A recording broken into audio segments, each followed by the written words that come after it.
the Philippine Magical Singers.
Singers kasi dadating daw.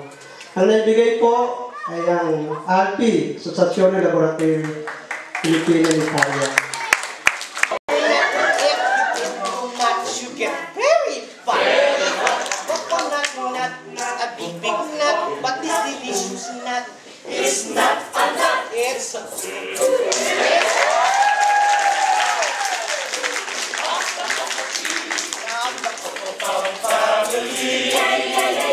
so many uses of the coconut tree. You can build a big house for your family. All you need is to find a coconut man. If I cut tree, he gets a fruit free. It's the coconut fruit of the coconut tree, of the coconut tree, from the coconut family.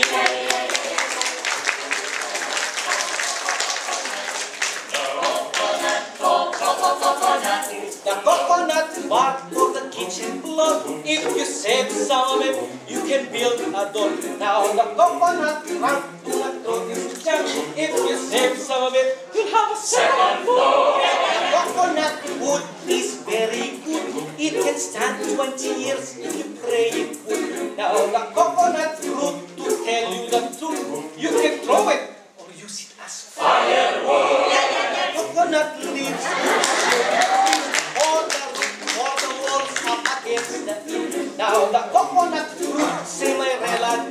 make good cannonballs up against the thieves. It's the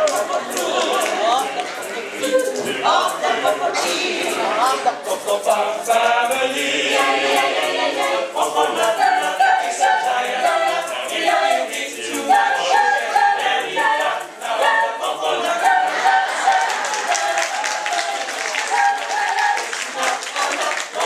coconut is a giant nut. If you eat too much, you get very fat. Now the coconut nut is a big, big nut, but it's delicious nut. It's not a nut. It's the cocoa fruit of the cocoa tree, of the cocoa tree, from the Coco Palm family. It's the cocoa fruit of the cocoa tree, of the cocoa tree, from the Coco Palm family. It's the cocoa fruit of the cocoa tree, of the cocoa tree, from the Coco Palm family.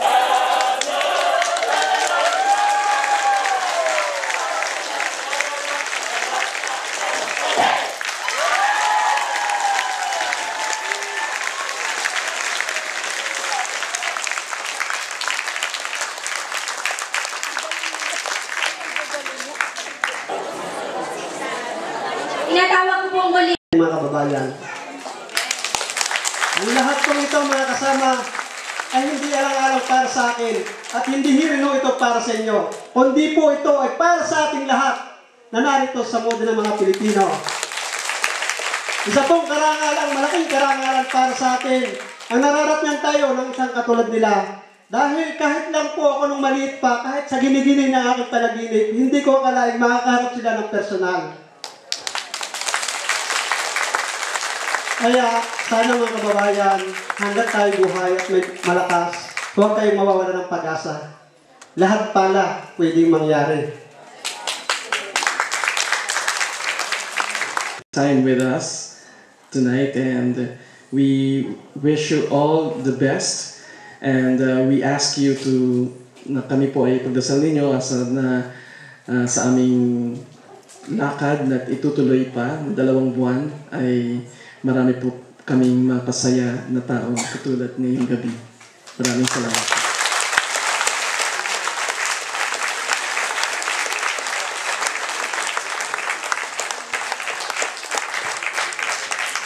Rin kami dito sa Modena, pero ngayon lang siguro kami nagkaroon ng ganitong chance to sing for the Filipino communities here. And kami ay natutuwa at nabigyan kami ng ganitong opportunity. So, ano po ang experience nyo this year? This time, medyo matagal kami nagstay ngayon. Usually, pumupunta kami dito, mga 2 days or 3 days. Ngayon po na 1 linggo kami dito. Marami kaming napuntahan at nakantahan ng mga lugar. Kasama na doon yung mga na-apekto nung nakaraang lindol. At marami kami nakilalang mga iba-ibang choirs from the different places dito sa paligid ng Modena. At yun na nga, kami natutuwa kasi ang dami naming nakilala mga Pilipino ngayon. So mag-invite po kayo sa mga kapamilya pa sa ibang lugar na pupuntahan niyo pa? Ang Philippine Magical Singers po ay nasa tour ngayon ng Europe. From here, pupunta po kami sa sa Friuli at sa Veneto, area ng Italy. Kaya po doon sa mga nanonood na nandun sa lugar na yon, sana po makita namin kayo. Thank you po. Thank you. Di Senato. Grazie.